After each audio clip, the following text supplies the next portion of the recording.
입니다. 우리 손을 들어서 우리 옆 사람에게 그냥 또 뭐 로마에 가면 로마의 법을 따르라 했으니까 순종하는 마음으로 우리 함께 오른손을 들어서 옆 사람에게 인사해 봅시다. 할렐루야, 할렐루야. 손을 들어 함께 인사한 여러분 모두에게 하나님께서 은혜와 평강을 주시길 소원합니다.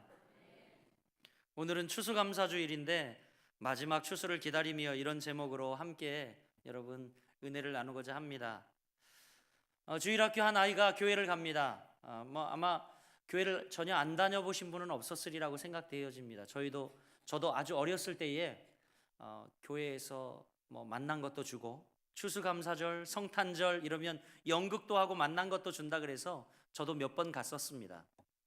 그런데 주일학교 아이가 교회를 가는데 엄마가 얘야 500원짜리 동전을 손에 꼭 쥐어주면서 이야기를 합니다. 하나는 하나님께 헌금해야 된다. 그리고 하나는 예배 잘 드리고 오다가 만난 거 사 먹으렴.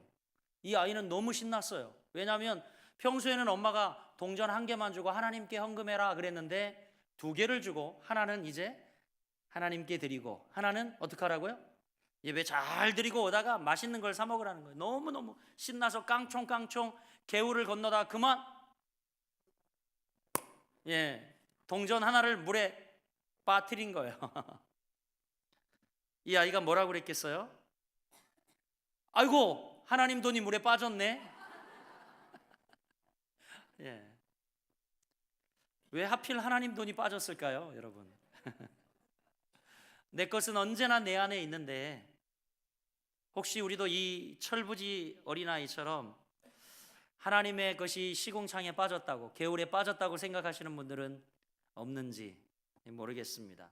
사실 이 따뜻한 햇빛 그리고 또 계절을 바꿔가며 우리에게 비와 적절한 태양을 주시고 우리에게 공기를 주시고 오늘도 살아갈 수 있도록 모든 기동이 되는 원동력을 주시는 분이 하나님이십니다. 할렐루야. 이게 내 것처럼 다 누리고 있으니까 이게 마냥 내 것인 줄 아는 거예요. 이게 다 사실은 하나님이 주신 것이고 하나님 것인데 말이죠.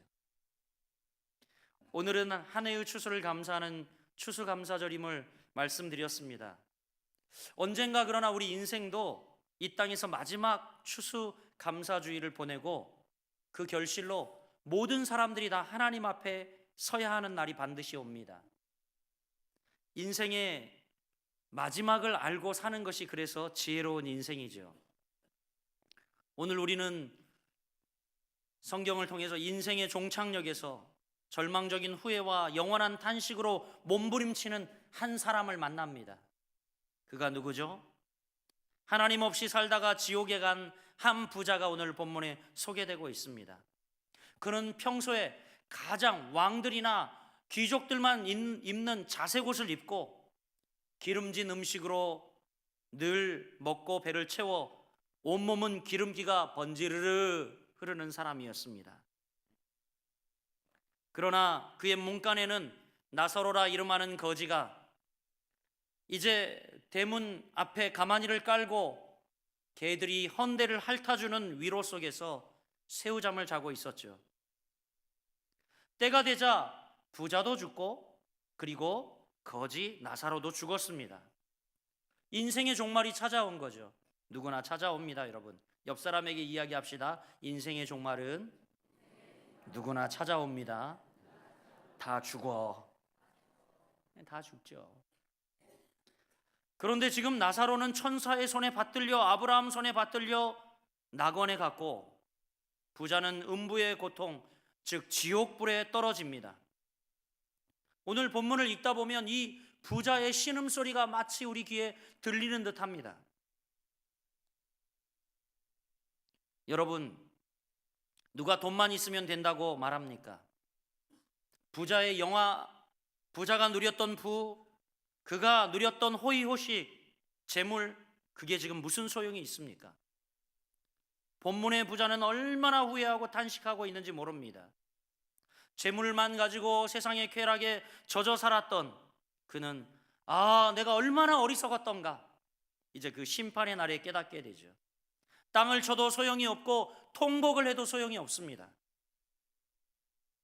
그리고 뭐라고 이야기하냐면 저 건널 수 없는 천국에 있는 나사로를 향하여 이야기하죠. 나사로를 내 아버지 집에 좀 보내주십시오. 왜요?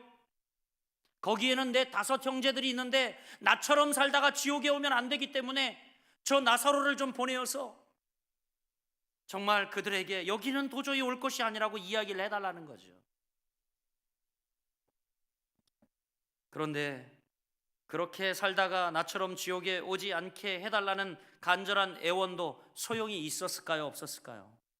소용없죠. 여러분, 우리는 저와 여러분이 이 소리를 진지하게 들을 줄 알아야 할 줄 믿습니다. 천당과 지옥, 천국과 지옥은 성경이 가르치는 가장 핵심 진리, 엄숙한 여러분 가르침입니다. 엄숙한 주제이죠. 그러나 여러분, 안타깝게도 교회에서 천당과 지옥 설교는 사라진 지 오래입니다. 왜냐하면 듣기 불편하다는 거죠. 지금은 연극이나 코미디 아니면 문학작품이나 농담 속에서 천당과 지옥에 관해서 이야기를 합니다. 그러나 여러분, 교회에서 천당과 지옥에 관해 설교를 듣는 것은 당연한 일이고 이것은 또 진리임을 여러분이 오늘 알 수 있고 깨닫게 되기를 간절히 축복합니다. 이 부자와 나사로 설교를 한 주일학교 선생님이 한 겁니다. 그리고 아이들에게 물어봤어요. 여러분, 부자처럼 살고 싶으세요? 아니면 나사로처럼 살고 싶으세요? 선생님이 물어봤어요, 아이들한테. 그 중에 한 아이가 대답을 했는데 그 대답이 걸작입니다. 저도 여러분에게 질문해보고 싶어요. 여러분, 여기 있는 부자처럼 살고 싶으세요? 아니면 나사로처럼 살고 싶으세요? 아무도 대답이 없으시군요. 참 난처한 대답입니다. 아니, 나사로처럼 지질이 궁상으로 살라는 말인가? 아니면 부자처럼 떵떵거리고 살다가 육신은 지옥에 가라는 말인가? 굉장히 여러분 혼란스럽죠. 이 주일학교 선생님이 아이에게 질문을 했는데, 여러분 여기 부자처럼 살고 싶으세요? 아니면 나사로처럼 살고 싶으세요? 그랬더니 한 아이가 대답했어요. 선생님, 이 땅에서는 부자처럼 살고 싶고요, 그리고 천국에 가서는 나사로처럼 살래요. 그랬다고 합니다. 여러분, 그러고 싶으신 게 여러분 마음이죠? 사실이에요. 부인할 수 없는 겁니다. 그런데 여러분, 그럴 수 있는 게 아니라는 거죠. 이걸 알아야 한다는 겁니다. 부자가 지옥에 간 이유가 뭘까요? 우린 그것을 알아야 합니다. 먼저 부자가 지옥에 간 이유는 아무것도 하지 않았기 때문입니다. 아무것도 하지 않았기 때문에. 그런 측면에서 여기 오늘 처음 달려 나오신 분들은요, 굉장한 분들입니다. 왜냐하면 누군가 여러분의 이름을 여기 걸어놓고 2달 동안 기도하기 시작했어요. 그 열매이거든요. 여러분 혹시 확인해 보고 싶으시면 여기 올라오셔서 이따가 예배 끝나고 여러분 이름을 찾으세요. 누군가 여러분 이름을 걸어놓고요, 저분이 정말 하나님 만나게 도와주세요, 천국 가게 도와주세요 라고 2달여 기도를 했습니다. 부자가 지옥에 간 이유는 아무것도 하지 않았기 때문입니다. 부자였기 때문에 지옥에 간 건 아니에요. 여러분, 부유한 것 그 자체가 죄입니까? 아닙니다. 그러나 그는 부유함 때문에 영적 무관심의 죄를 범했어요. 아마 부자는 지옥에서 하나님께 이렇게 항변했을 것입니다. 하나님, 저 그렇게 나쁜 사람 아닙니다. 보십시오, 적어도 나사로를 우리 집에서 추방하지 않았습니다. 우리 집 대문간에 두고 상에서 떨어지는 거 주워 먹게 했습니다. 저는 아무것도 하지 않았는데 무엇이 잘못입니까? 그에 대한 주님의 대답은 너무 명확했을 것입니다. 내가 아무것도 하지 않은 것이 그것이 잘못이다. 여러분, 지옥 가기 위해서는요, 아무것도 하지 않고 가만히 있으면 됩니다. 어떻게 하면 된다고요? 아무것도 안 하고 가만히 있으면 지옥 갑니다. 오늘날 너무 많은 사람들이 영적 무관심 속에서 영원한 내세를 준비하지 못하고 살아가고 있습니다. 흥미있는 사실은 우리는 철저한 무관심 속에서도 간간히 지옥이라는 단어가 생각나고 떠오른다는 거예요. 하나님을 모르는 사람들도 그래요. 야, 이렇게 살다가 나 지옥 가는 거 아니에요? 천벌 받는 거 아니에요? 그러면서 어디를 생각해요?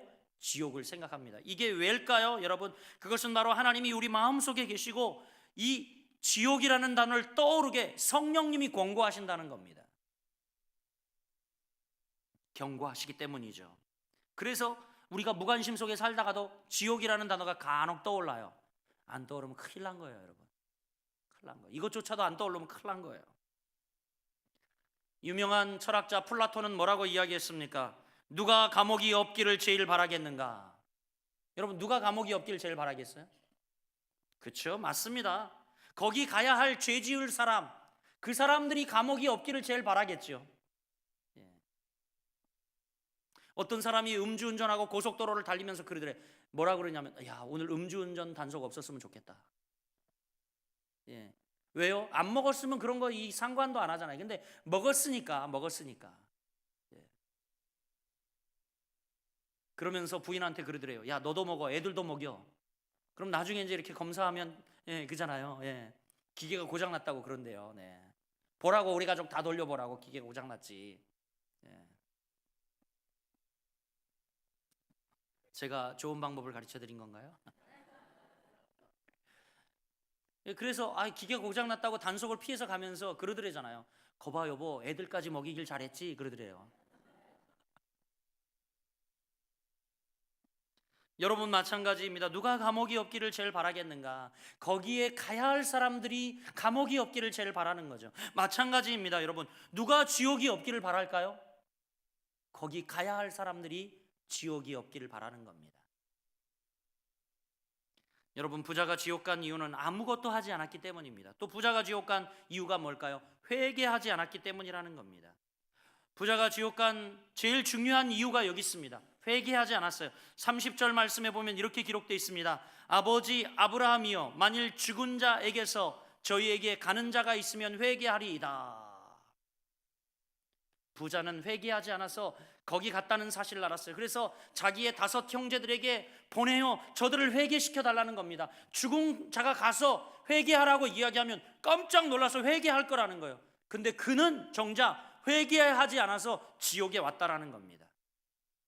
종교개혁자였던 마틴 루터는 이렇게 얘기했어요. 내가 천국에 도달하는 그날 천국문 앞에서 큰 하나의 현판을 볼 것이다. 그러니까 천국문 현판, 거기에 뭐라고 써 있냐면 오직 회개한 자, 이렇게 써 있을 거라는 거죠. 오직 회개한 자, 즉 천국문 현판, 오직 회개한 자만 들어가게 될 거라는 겁니다. 할렐루야. 사랑하는 여러분, 우리는 그리스도 예수 보혈의 피를 믿고 오직 회개만 하면 그분이 우리의 모든 죄를 대속해 주십니다. 아멘. 할렐루야. 또 여러분, 그가 왜 지옥에 가게 되었을까? 부자가. 이 중요합니다, 여러분. 왜요? 생명책에 그 이름이 기록되지 않았기 때문에, 누락되었기 때문입니다. 굉장히 흥미있는 사실입니다. 여러분, 거지 이름이 뭐죠? 눈 크게 뜨고 좀 대답 좀 해보세요. 거지 이름이 뭐죠? 나사로. 맞습니다. 그러면 여러분, 부자 이름은 뭐죠? 이름이 뭐냐고요? 강부자예요? 부자 이름은 나오질 않습니다. 나오질 않아요. 성경에 부자 이름은 기록되어 있지 않습니다. 여러분, 이 땅에 살 때 누구의 이름이 더 드러나고 영광을 얻었겠습니까? 당연히 부자죠. 틀림없이 부자입니다. 누가 여러분 이 나사로, 거지 나사로의 이름에 관심을 가졌겠습니까? 그가 나사로인지 아무도 몰랐을 겁니다. 그러나 하나님은 그의 이름을 기억하고 그의 이름을 생명책에 기록했다가 이제 천국에 오자 나사로야 라고 그의 이름을 불러준다는 거죠. 그의 이름을 손바닥에서 기억하셨다가, 기록하셨다가, 생명록에 기록하셨다가 그의 이름을 불러주셨어요. 여러분, 부자가 죽었을 때 그의 이름을 듣고 많은 사람들이 모여올 정도로 그 장례식은 호상이었을 것입니다. 그는 이름을 내기 위해 일생을 투자했을 거예요, 부자는. 그러나 마지막 날 그가 하늘에 갔을 때에는 그의 이름은 없었어요. 그냥 부자였어요. 부자. 나사로, 그 이름은 땅에서 아무도 알지 못했습니다. 하지만 나사로의 이름은 주님의 마음속에 기억되고 있었어요. 과연 여러분의 이름이 생명책에 기록되었습니까? 하나님이 여러분의 이름을 기억하고 계실까요? 우리 이 시간 여러분 자기 이름을 한번 크게 외쳐봅시다. 시작. 김정일. 예. 다 제 이름을 따라서 하면 안 되고, 예. 저는 이미 생명록에 이름이 기록되어 있으니까 여러분 이름이 기록되기를 바라면서 다시 한번 여러분 이름을 외쳐봅니다. 시작. 김정일. 예. 여기서 우리가 한 가지 알아야 할 상황이 있는데, 도대체 이 비유를 누구를 대상으로 한 거냐 이거죠. 오늘 말씀의 전후 문맥을 보면 이 말씀은 바리새인을 두고 한 말입니다. 16장 14절에 보면 바리새인들은 돈을 좋아하는 자들이라 이 모든 것을 듣고 비웃거늘. 지금 예수님이 이 천국과 지옥에 대해서 이야기하고 있고 기적을 행하고 있고 막 비유로 말씀하고 있는데, 이 바리새인들은 돈을 좋아하는 자라 그 교훈을 듣고 모두 다 콧방귀 끼면서 비웃고 있었어요. 여러분, 이 말씀은 바로 위선과 교만 덩어리, 끝까지 회개하지 않던 바리새인들을 향하여 내가 이 부자와 같다라고 말하는 겁니다. 우리가 조금 아는 철학, 우리가 조금 아는 인생의 경험, 이런 것을 가지고 이 천국이 있네 없네 하면서 갑론을박하고 있는 우리를 향하여 이야기하는 거죠. 여러분, 분명히 천국은 있습니다. 분명히 지옥은 있습니다. 여러분, 우리가 이 부자와 같이 심판의 길에 들어가고 있지 않느냐 경고하시는 거죠. 우리 옆 사람 한번 흔들어 깨워보세요. 정신 차려. 정신 차려. 지옥에 가면 안 돼. 해보세요. 네. 좋은 데 가셔야죠. 그렇죠? 좋은 데 가셔야죠. 아니 60, 70, 80, 90, 제가 장례 치른 분 제일 연세가 높으신 분이 97세였는데 그렇게 오래 살 동안, 오래 살면 살수록 이 땅은요 고난만 더하잖아요. 그렇잖아요. 고난의 행군이고 고난의 길이잖아요. 근데 여러분, 우리가 죽어서도 지옥 가면 얼마나 불행하겠습니까? 우리 죽어서 우리 영혼은 평안을 누릴 여러분 천국으로 가셔야 하지 않겠습니까? 할렐루야. 모두 그렇게 되시기를 주님의 이름으로 축복합니다. 어떤 한 할머니가 돈 모으는 재미로 살았대요. 돈 모으는 재미로 살아서 손자들에게 용돈을 주면서 뭐라고 이야기를 했냐면, 야, 오늘 손해 많이 본다, 맨날 그러면서 줬대요. 손자들에게 용돈을 주면서 뭐라 그랬다고요? 야, 오늘 나 손해 많이 본다, 그러면서 용돈을 주었대요. 그런데 이 할머니가 예수님을 만나고 교회를 나가게 된 겁니다. 손주 손을 잡고 교회를 가는데 이제 골목길 모퉁이를 도는데 거지가 앉아있는 거예요. 시장 골목 모퉁이를 도는데. 그러니까 이 할머니가 주머니에서 돈을 가득히 집어서 그 거지의 손에 쥐어줍니다. 손주가 보겠죠. 그리고 이제 교회 헌금 시간이 되어서 헌금 바구니를, 저희 교회는 헌금 바구니를 안 돌리는데 이렇게 헌금 바구니를 이렇게 돌리는데 할머니가 손주가 보기에도 두둑하게 헌금을 하더랍니다. 그 모습을 보고 손주가 뭐라 그랬겠어요? 할머니 오늘 손에 많이 보네. 할머니 오늘 손에 겁나게 많이 보네. 그러더랍니다. 그래서 예배를 끝나고 이 손주를 데리고 나오면서 손주에게 할머니가 말씀을 하셨대요. 얘야, 할머니가 거지에게 돈을 주고 헌금한 거 손해보는 것이 아니다. 이게 이득 보는 거란다. 할머니가 그동안 몰라서 그랬지 주는 게, 나누는 게 이득이더라. 할머니는 지금 천국에 투자하고 있단다. 그렇게 말씀을 하셨다고 해요.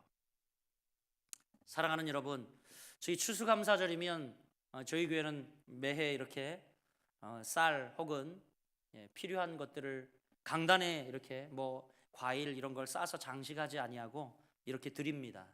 그리고 이것들을 우리가 정말 사각지대에 있는 분들과 함께 나눕니다. 다 나눠드립니다. 계속해서 더 풍성한 나눔이 있기를 간절히 소원합니다. 할렐루야. 우리 옆 사람에게 이야기합시다. 주는 게, 나누는 게 이득이더라. 할렐루야. 결론을 드리려고 합니다. 그러면 어떻게 사는 것이 후회 없는 인생인가? 바로 여러분, 첫 번째로 우리가 어떻게 사는 것이 후회 없는 인생이냐면 믿음의 씨를 뿌리며 사는 것이 여러분 후회 없는 인생입니다. 할렐루야. 믿음의 씨를 뿌려야 후회 없는데, 그래야 인생의 마지막에 추수할 수 있는데, 믿음의 씨를 부린다는 것은 은유적으로 어떤 표현이냐면 하나님을 믿고 살아야 한다는 겁니다. 그래야 후회가 없어요. 아멘 안 하셔도 좋습니다. 저는 진리를 말씀드립니다. 여러분, 믿음 없이는 인생 전부가 후회스러운 것뿐이 됩니다. 마지막 날에. 이 부자에게는 하나님이 없었어요. 믿음이 없었어요. 그러나 나사로는 믿음으로 살았고 믿음으로 죽었습니다. 하나님을 믿고 사는 것이 나사로 삶의 전부였죠. 우리는 언젠가 모두 죽습니다. 이건 진리예요. 우리는 언젠가 모두 죽습니다. 사람이 죽는다는 것, 이 한 가지만 우리가 똑똑히 알고 살면 지금 내가 내 인생의 코스가 잘 되었는지 잘못되었는지 금방 판가름할 수가 있습니다. 사랑하는 여러분, 어떤 인생이 잘 사는 인생이냐? 믿음을 가지고 살아가시길 주의 이름으로 축복합니다. 어떻게 사는 것이 후회 없는 인생인가? 둘째 말씀드리고 싶은 것은 사랑의 씨를 뿌리며 살아가라고 말씀드리고 싶습니다. 사랑의 씨. 요한일서는 이야기합니다. 사랑하는 자들아, 하나님이 이같이 우리를 사랑하였은즉 우리도 서로 사랑하는 것이 마땅하도다. 마땅하도다. 이렇게 말씀합니다. 인생을 영원히 후회 없이 산 사람은 사랑하며 산 사람입니다. 자기 집에 남아서 농 속에 쌓아놓은 헌 이부자리 하나라도 나사로에게 덮어주었다면, 자기 밥상에 있는 음식이라도 하나 집어서 나사로에게 베풀어 주었더라면, 여러분, 많은 사람들이요, 사업과 돈 벌기는 바쁜데 자기 자식과 아내를 사랑할, 부모를 사랑할 시간이 없다고 말합니다. 돈 벌기에 무지 바쁜데 자식, 아내, 부모 사랑할 시간이 없다고 말합니다. 여러분, 어불성설 아닙니까?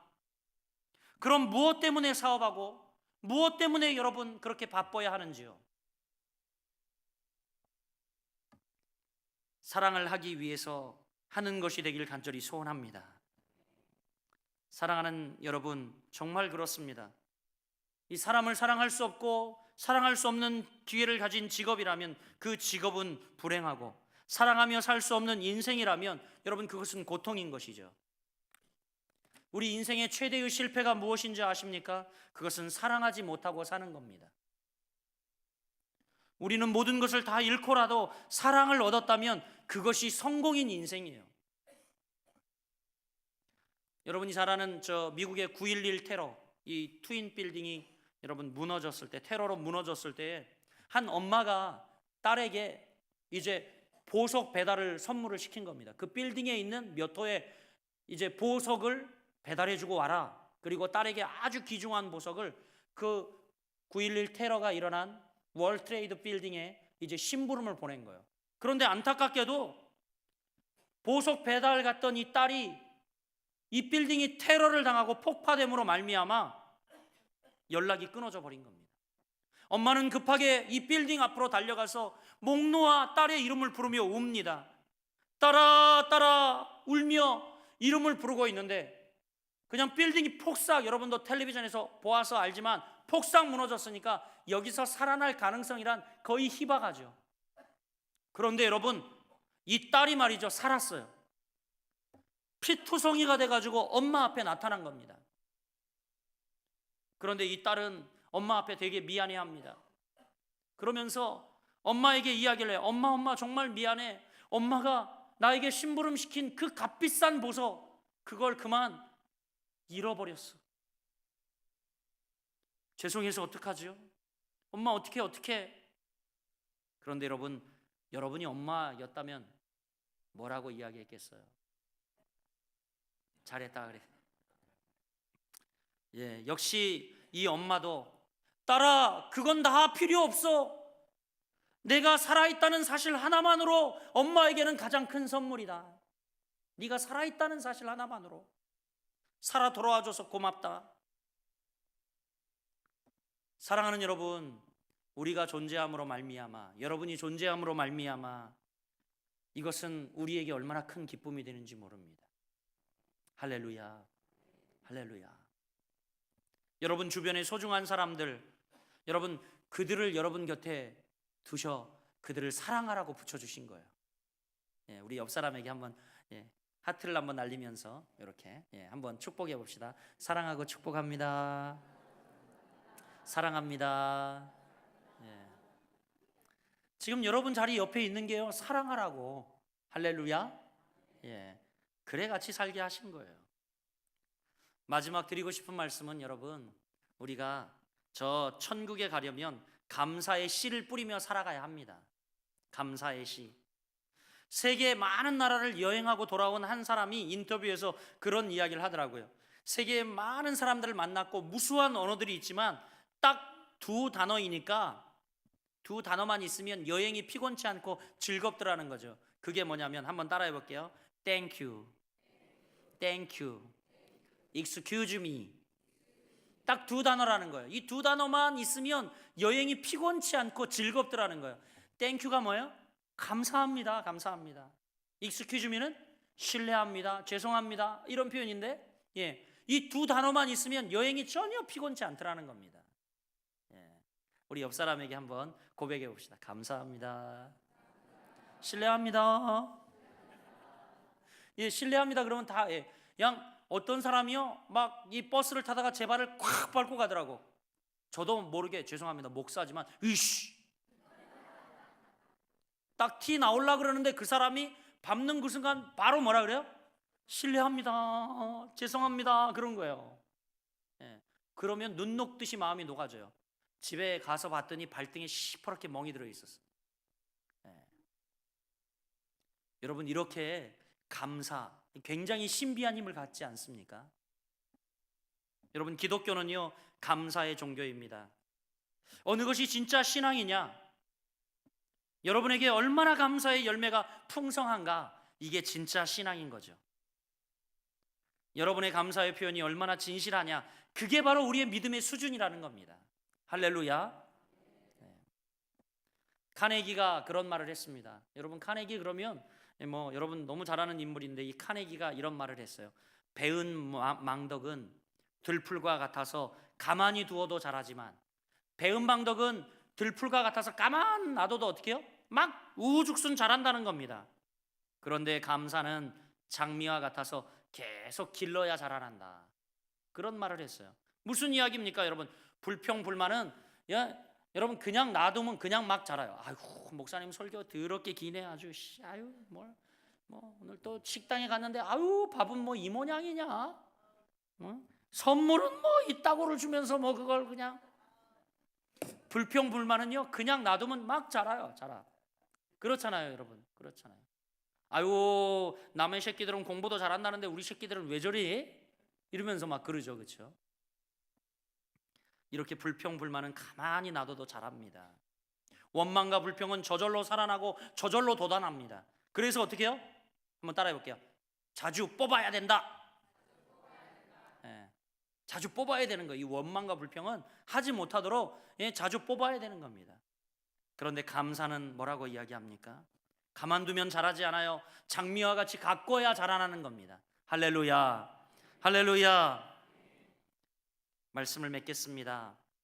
사랑하는 여러분, 이 추수감사절은 구약과 신약 그리고 교회 시대의 공통된 절기입니다. 최고의 절기이죠. 전 세계가 11월 셋째 주일을 추수감사절로 지킵니다. 이렇게 지키게 된 것은 이제 신앙의 자유를 건너 신대륙, 아메리카, 미국으로 건너간 청교도들에게서 유래를 합니다. 그들은 미국으로 건너간 첫 해에 곡식을 거둬들여 하나님 앞에 감사의 예배를 먼저 드렸죠. 그날이 시초가 되어 지금의 감사절이 되고, 구약에 보면 수장절, 수장절이 바로 이 절기에 해당합니다. 거둘 숫자, 추수할 것을 거둬들여 하나님께 감사를 드렸다는 거죠. 그들은 1620년 약 400년 전 이야기죠. 12월 26일 미국 동북부 플리머스 거기에 상륙을 합니다. 146명의 청교도들은 상륙 즉시 감사 예배를 드렸어요. 하나님, 비록 180톤밖에 되지 않는 작은 배지만 이 배를 주셔서 감사합니다. 또 그들이 타고 가는 이 배는 평균 시속 2마일이었어요. 그러니까 어떨 때는 사람이 걷는 것보다 더 느린 겁니다. 근데도 불구하고 117일간의 항해를 무사히 마치고 이 약속의 땅에 도착한 것을 감사합니다. 그리고 항해 중에 여러 사람이 죽었지만 몇몇 아이가 태어난 것 진심으로 감사드립니다. 큰 도시 부러질 정도로 큰 풍랑을 만났지만 파손되지 않게 하심을 감사합니다. 감사할 것들을 하나 둘 헤아려 감사하니까 감사할 것이 너무 많다라는 거죠. 사랑하는 여러분, 그렇습니다. 그들이 정말 제일 감사했던 게 뭐냐면 3개월이 넘는 항해 동안 한 명도 돌아가자고 불평한 사람이 없었다라는 겁니다. 저도 오늘 너무 감사한데, 여기 새 가족들 많이 오셨는데 한 명도 목사님 설교 이제 그만 끝냅시다 라고 불평하시는 분이 없어서 감사합니다. 할렐루야. 여기 이 배에 탄 117명이 한 명도, 단 한 명도 이제 돌아갑시다, 너무 힘듭니다, 불평한 사람이 없었다는 겁니다. 사랑하는 여러분, 우리 인생의 항해에 불평이 없어야 합니다. 원망이 없어야 합니다. 세상이 힘들고 어려울수록 우리는 오히려 큰 감사의 힘을 내어보내야 할 때입니다. 누구를 만나도 감사, 하나님께도 감사, 가족을 주심도 감사, 모든 상황이 감사. 감사하면 여러분 모든 상황이 그리 바뀌어질 줄 믿습니다. 제가요 목회 30년 했잖아요. 진짜 많은 성도들 만나고 비성도들도 많이 만납니다. 그런데 잘 되는 인생을 살아가는 사람들이 있더라고요. 왜 그러는지 모르겠어. 아이고 이러면서 불평하고 원망하는 분은요, 안 돼. 그러면 진짜 안 돼요. 근데 안 돼도 신나서 됩니다, 감사합니다, 땡큐 이러고 살아가는 분들은요 되더라고요. 할렐루야. 여러분, 되는 인생 되시길 바랍니다. 우리의 인생의 마지막 추수 분명히 닥칩니다. 그때에 여러분 감사로 여러분 인생을 마칠 수 있는 저와 여러분 되기를 주님의 이름으로 축복합니다. 제가 축복